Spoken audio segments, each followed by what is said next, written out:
अगर तुम कोशिश करो तो तुम इंग्लिश सीख सकते हो। अगर तुमने ऐसे किया होता तो ऐसे हुआ होता। अगर मैं वहां जाती तो मैं ऐसा करती। इस तरीके के सेंटेंसेस जहां पर शर्त लगी होती है, जहां पे कंडीशंस लगी होती है, इन्हें कहा जाता है कंडीशनल सेंटेंसेस। कंडीशनल सेंटेंसेस सीखना आपके लिए बहुत इंपॉर्टेंट है अगर आप चाहते हैं कि आपकी इंग्लिश का लेवल बढ़ जाए, या फिर इसके अलावा अगर आप कॉम्पिटिटिव एग्जाम्स की भी तैयारी कर रहे हैं उसके लिए भी आपको ये सीखना बहुत ज्यादा इंपॉर्टेंट है। तो अगर आप चाहते हैं कि आपको कंडीशनल सेंटेंसेस अच्छे से समझ में आ जाएं तो आपको ये वीडियो स्टार्टिंग से लेकर एंड तक पूरी देखनी है। मैं आपको गारंटी देती हूँ कि इस वीडियो को देखने के बाद आपके मन में कंडीशनल सेंटेंसेस से रिलेटेड कोई भी डाउट नहीं रहेगा। तो चलिए friends, without any delay let's dive into the video.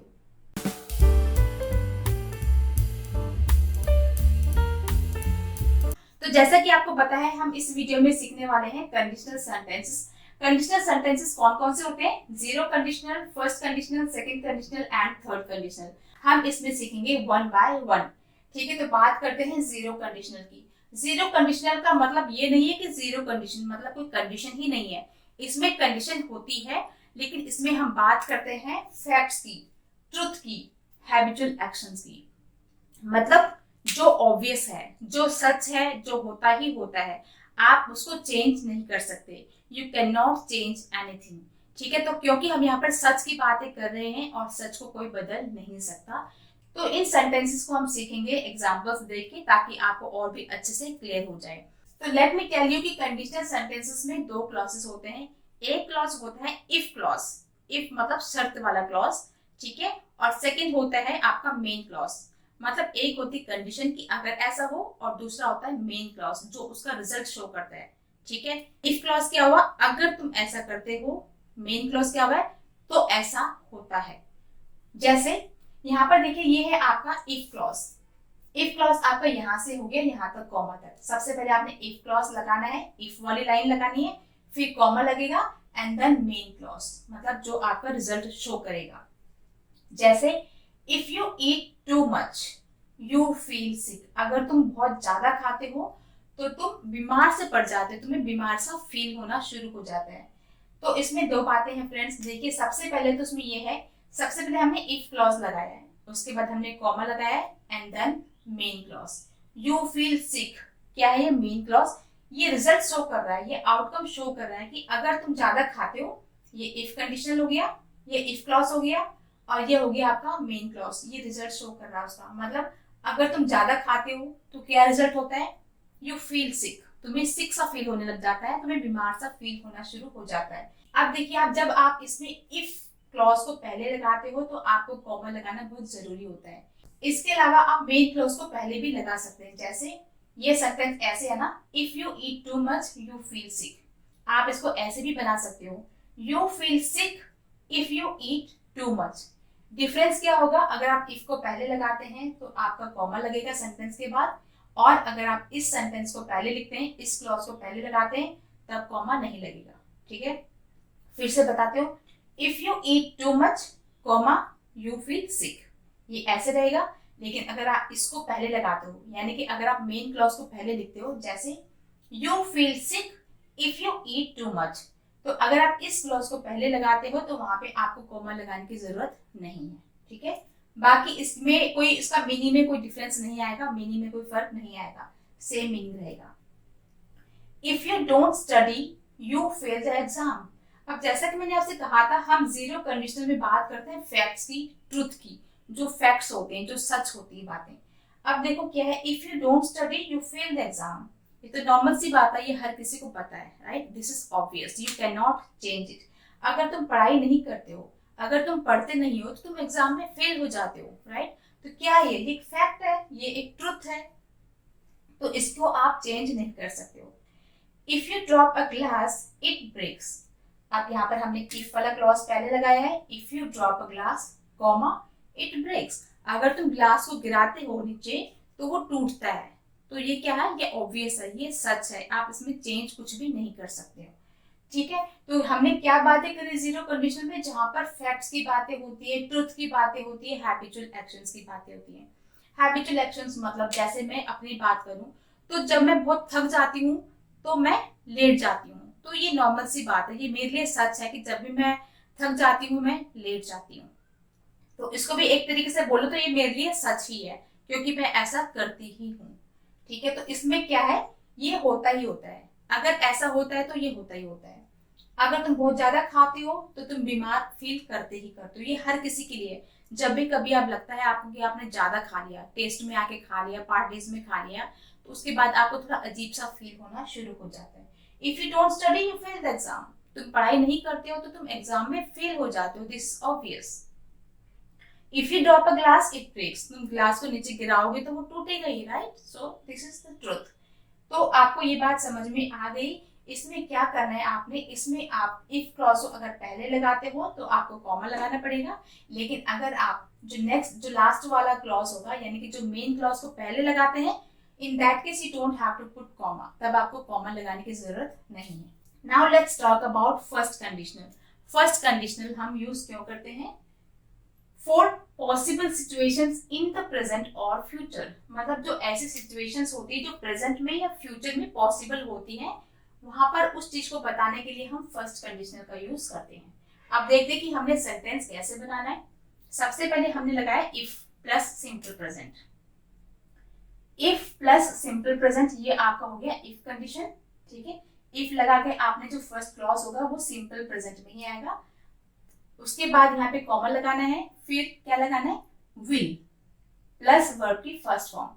यहाँ पर विल मैंने इसलिए लिखा कि विल ज्यादातर विल का ही यूज किया जाता है, लेकिन इसके अलावा अगर आप चाहें तो कैन, कुड या अदर जो पॉसिबल मॉडल वर्ब्स है उनका यूज भी कर सकते हैं। ठीक है, तो क्या है, if plus simple present comma will plus verb की first form. If she calls me, देखो अब यहाँ पे क्या बोल रहा है, इफ शी कॉल्स मी, अगर वो मुझे फोन करती है, ये सिंपल प्रेजेंट टेंस में। ठीक है, if simple present she calls मी, अगर वो मुझे कॉल करती है, आई विल आंसर, मैं आंसर करूंगा। तो ये क्या है, एक पॉसिबिलिटी बताई हुई है कि अगर वो मुझे कॉल करती है, अगर वो मुझे कॉल करती है तो मैं फोन उठाऊंगा, मैं आंसर करूंगा। तो पॉसिबिलिटी है कि मैं आंसर करूंगा। अब यहाँ पे क्या है, देखो अब यहाँ पे देखो क्या है, विल, मैंने विल का यूज किया है। आप चाहे तो यहाँ पे कैन का भी यूज कर सकते हैं, जैसे इफ शी कॉल्स मी, अगर वो मुझे फोन करती है, आई कैन आंसर, मैं आंसर कर सकता हूँ। आप कुड का भी यूज कर सकते हैं, आई कुड आंसर, क्योंकि कुड भी पॉसिबिलिटी शो करती है। ठीक है, तो यहाँ पे क्या है, मतलब मैं फोन उठा सकता हूँ, यानी कि मैं आंसर कर सकता हूँ या करूंगा। If she calls me I will answer, अगर मुझे फोन करती है तो मैं फोन उठाऊंगा, पॉसिबिलिटी है। इफ यू सेव मनी, अगर तुम पैसे बचाते हो, अगेन इफ, उसके बाद simple present, you save money. If you save money you can buy a new car, तुम नई कार खरीद सकते हो। ठीक है, तो यहाँ पर भी क्या है, पॉसिबिलिटी है कि अगर तुम पैसे बचाते हो तो तुम एक नई कार खरीद सकते हो, this is also a possibility. If he studies he will pass the test. ठीक है, अब कंडीशन क्या है कि इफ ही स्टडीज, कि अगर वो पढ़ता है, अगर वो पढ़ता है, he will pass the test, वो टेस्ट में पास हो जाएगा। तो क्या है, पॉसिबिलिटी कि अगर वो स्टडी करता है तो वो पास हो जाएगा। ठीक है, तो क्या है यहाँ पे, अगेन यहाँ पर भी आप इस मेन क्लॉज को पहले लगा सकते हो, जैसे I will answer if she calls मी। ठीक है, यहाँ पर आपको फिर कॉमा लगाने की जरूरत नहीं है, लेकिन अगर आप इफ वाले क्लॉज को पहले ही लगाते हैं देन आपको कॉमा लगाना पड़ेगा। You can buy a new car if you save money, तुम नई कार खरीद सकते हो अगर तुम पैसे बचाओ।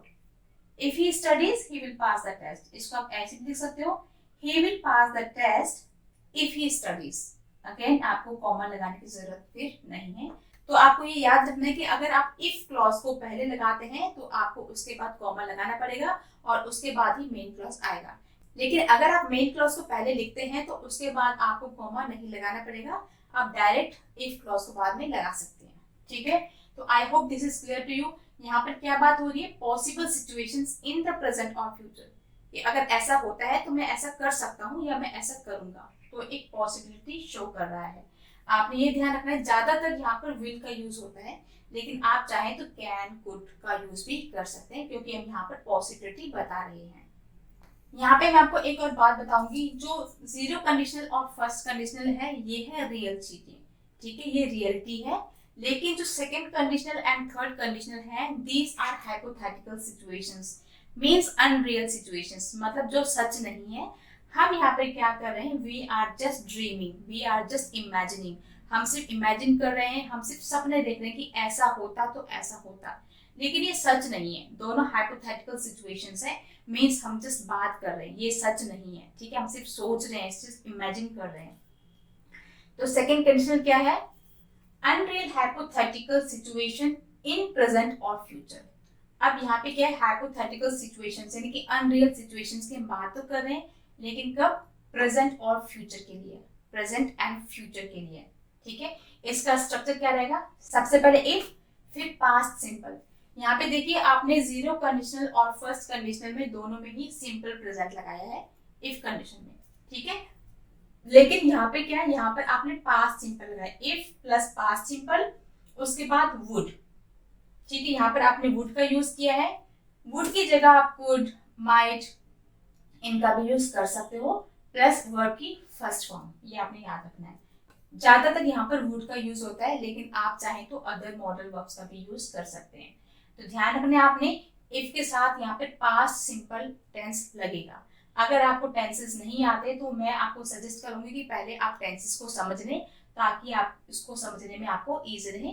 मैं ऑलरेडी टेंसेस पे वीडियोस बना चुकी हूँ, आप चाहे तो वहां से देख के समझ सकते हैं, and then you can come here. So if I won the lottery, आप देखिए पास्ट सिंपल, इफ लग गया, उसके बाद पास्ट सिंपल क्या है, if I won the lottery, अगर मैं लॉटरी जीतता, अगर मैं लॉटरी जीतता, मतलब पास्ट की बातें हो रही कि जीतता, I would travel the world, मैं पूरे वर्ल्ड में ट्रेवल करता। अब देखो यहाँ पे क्या है, ना तो इसने लॉटरी जीती, ना इसने ट्रेवल किया, लेकिन ये कहता है कि अगर मैं जीतता तो पॉसिबिलिटी थी कि मैं क्या करता, मैं ट्रेवल करता, मैं वर्ल्ड ट्रेवल करता। तो ये पॉसिबिलिटी बता रहा है प्रेजेंट की और फ्यूचर की, प्रेजेंट एंड फ्यूचर, कि पास्ट में मैंने अगर लॉटरी जीती होती तो मैं ट्रेवल कर रहा होता या ट्रेवल करता, ठीक है, प्रेजेंट या फ्यूचर। अब देखिए है कि है तो अनरियल है, सच तो नहीं है, सिर्फ इमेजिन कर रहे हैं, सिर्फ सोच रहे हैं, सिर्फ सपने देख रहे हैं कि अगर मैं लॉटरी जीतता तो मैं वर्ल्ड ट्रेवल करता। Next, if I were you, past simple, if I were you, अगर मैं तुम होता या फिर अगर मैं तुम्हारी जगह होता, आई वुड अपोलोजाइज, मैं माफी मांगता। अब देखिए जैसे बात हो रही है कि दो दोस्त आपस में लड़ रहे हैं, ठीक है, मैंने उनसे कहा कि आप माफी मांगो, उनमें से एक कहता है कि मैं माफी नहीं मांगूंगा। तो अब मैं उसको एग्जांपल दे रही हूँ कि अगर मैं तुम होती तो मैं माफी मांगती, लेकिन क्या है, मैं तुम नहीं हूँ, ठीक है, मैं हूँ, मैं तुम नहीं हूँ, लेकिन अगर मैं तुम होती तो मैं माफी मांगती, मांगती मतलब मैं इस टाइम माफी मांगती, तो प्रेजेंट की बात हो रही है, ठीक है।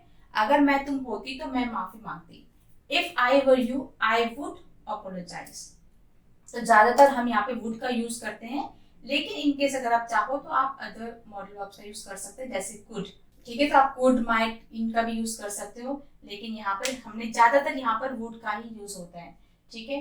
If I were you I would apologise, अगर मैं तुम होती तो मैं माफी मांगती।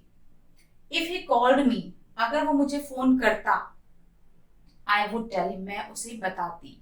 बताती का क्या है, पॉसिबिलिटी है कि अगर उसने मुझे फोन किया होता, ठीक है, हुआ क्या, फोन उसने नहीं किया, लेकिन हम अब सोच रहे हैं सिर्फ। इफ ही कॉल्ड मी, अगर वो मुझे फोन करता, ठीक है, तो ये क्या है, रियल नहीं है, ये अनरियल है, ये सच नहीं है।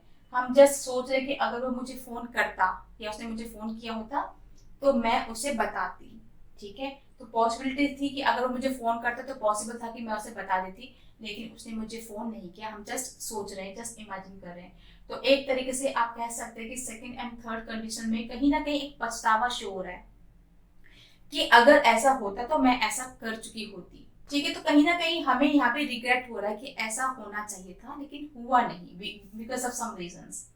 ओके, तो this is clear to you. यहाँ पर भी क्या हुआ, आपने पास्ट सिंपल लगाया है और यहाँ पर वुड का यूज किया है, प्लस वर्ब की फर्स्ट फॉर्म, वर्ब की यहाँ पर फर्स्ट फॉर्म ही आएगी, इसका भी आपने ध्यान रखना है। The next one is third conditional.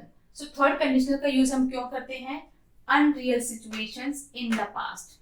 अब देखो दोनों ही अनरियल है, दोनों ही हाइपोथेटिकल सिचुएशंस है। So here we talked about unreal hypothetical situations in present or future, ठीक है। ऐसा होता तो मैं ऐसा करती या ऐसा फ्यूचर में करती, And here we are talking about unreal situations in the past. Means we are talking about past, not present, not future. Just talking about past. कि past में ऐसा हो चुका होता. Again we are repenting here. Again we are regretting here. हमें पछतावा हो रहा है कि ऐसा क्यों नहीं हुआ, ऐसा होना चाहिए था. Means ऐसा हुआ होता तो मैं ऐसा करता. इसका क्या सेंटेंस स्ट्रक्चर है? If plus past perfect, उसके बाद कॉमा आएगा and then would have plus verb की थर्ड फॉर्म. यहाँ पर वर्ब की थर्ड फॉर्म आएगी. ठीक है, ये आपने ध्यान रखना है. सो क्या है? पास्ट परफेक्ट का आएगा. जो आपका इफ क्लॉज होगा वहां पे पास्ट परफेक्ट आएगा and then would have. You can also use could or might, but would is more common. So if I had studied harder. Now what is it saying? If I had studied harder, अगर मैंने कड़ी मेहनत करी होती, अगर मैंने बहुत मेहनत की होती, आई would have pass the exam, मैंने एग्जाम पास कर लिया होता. तो यहाँ पे क्या है? दोनों ही चीजें क्या है? पास्ट के बारे में है. अगर मैंने पढ़ाई की होती तो मैं पास हो चुकी होती. ना तो मैंने पढ़ाई करी, ना मैंने मेहनत की, और ना ही मैंने एग्जाम पास किया. अब क्या है? अगर किया होता तो ऐसा होता है. अब मुझे सिर्फ पछतावा हो रहा है कि मैंने पढ़ाई की होती तो मैं पास कर चुकी होती. But that is unreal. That is not possible now because this is past. We are talking about past कि अगर ऐसा होता तो ऐसा हो चुका होता. We cannot change the condition. We cannot change the outcome. दोनों ही चीजें past में हो चुकी. ना मैंने पढ़ाई की थी, ना मैंने एग्जाम पास किया था. ओके, अब ये देखना आपने. ये देखो, I had studied harder. This is past perfect tense. उसके बाद क्या है? Would have. I would have passed the exam. Would have का यूज हम कब करते हैं? जब हमें ये बोलना होता है कि ऐसा हो चुका होता. वुड हैव, ऐसा हो चुका होता अगर मैंने पढ़ाई करी होती या मेहनत की होती. If she had told me, again this is past perfect. She had told me, अगर उसने मुझे बताया होता. Again we are talking about past. तो क्या होता? अगर उसने मुझे बताया होता तो I would have helped her, मैंने उसकी हेल्प की होती. ठीक है, पास्ट में. ना तो उसने मुझे पास्ट में बताया और ना ही मैंने उसकी हेल्प करी. So both are unreal. दोनों ही सच नहीं है, दोनों ही अनरियल हैं. हाइपोथेटिकल सिचुएशन से अगर ऐसा हुआ था, बट ऐसा हुआ नहीं. ठीक है, तो ये है आपका past perfect and then you have to use would have plus verb की third form. Would have helped her. Okay, if she had known about the party. If she had known about the party, अगर उसे party के बारे में पता होता तो क्या रिजल्ट होता? शी वुड हैव कम, वो आई हुई होती. But again both of these are not real. ना तो उसे पार्टी के बारे में पता था और ना ही वो पार्टी में आई, तो कुछ भी नहीं हुआ. ठीक है, अब हमें सिर्फ पछतावा हो रहा है कि अगर उसको पता होता तो वो भी आती, बट ना तो पता था और ना ही वो आई. तो इन दोनों में हमें कहीं ना कहीं हमें ये शो हो रहा है कि हमें पछतावा हो रहा है. हम चाहते थे कि ऐसा होता but that was not possible, वो हुआ नहीं. ठीक है, ये ध्यान रखना है आपने. Past simple would have, past simple would, past perfect would have और वर्ब की थर्ड फॉर्म. यहाँ पे फर्स्ट फॉर्म है, यहाँ पे थर्ड फॉर्म है. सो आपने ध्यान रखना है कि जीरो कंडीशन में हम कब बात करते हैं? जीरो कंडीशन में हम तब बात करते हैं जब जो फैक्ट्स होते हैं कि ऐसा होता है तो ऐसा होता ही है, वो सबको पता है. दैट इज कॉमन, वो सबको पता है, कुछ उसमें नया नहीं है, वो सच है, वो फैक्ट्स हैं. You can not change that. And then we talked about first conditional. First conditional में क्या होता है कि अगर ऐसा होता है तो मैं ऐसा करूंगा. And when we talk about second conditional, यहाँ पे क्या है? सेकंड एंड थर्ड में अनरियल हाइपोथेटिकल सिचुएशंस की बात हम करते हैं जहाँ पे दोनों ही चीजें सच नहीं है. एक में क्या बात करी हमने कि अगर ऐसा होता तो मैं ऐसा करता. इसमें हम प्रेजेंट और फ्यूचर की पॉसिबिलिटी बताते हैं. लेकिन इसमें थर्ड कंडीशन में क्या है ना, दोनों ही बातें हो चुकी हैं ऑलरेडी. ठीक है, तो क्या है यहाँ पे? पास्ट परफेक्ट, दोनों ही चीजें हो चुकी, ना ऐसा हुआ था ना ऐसा हो पाया. हमें दोनों का पछतावा हो रहा है. जैसे if I had studied harder, अगर मैंने मेहनत की होती तो मैं एग्जाम में पास हो चुका होता. So I hope this is clear to you. If you have any doubt related to this, you can ask me in the comment box. I can make another video for you. So that's all in this video, friends. Thank you so much for joining me. See you in the next video. Take care. Bye bye.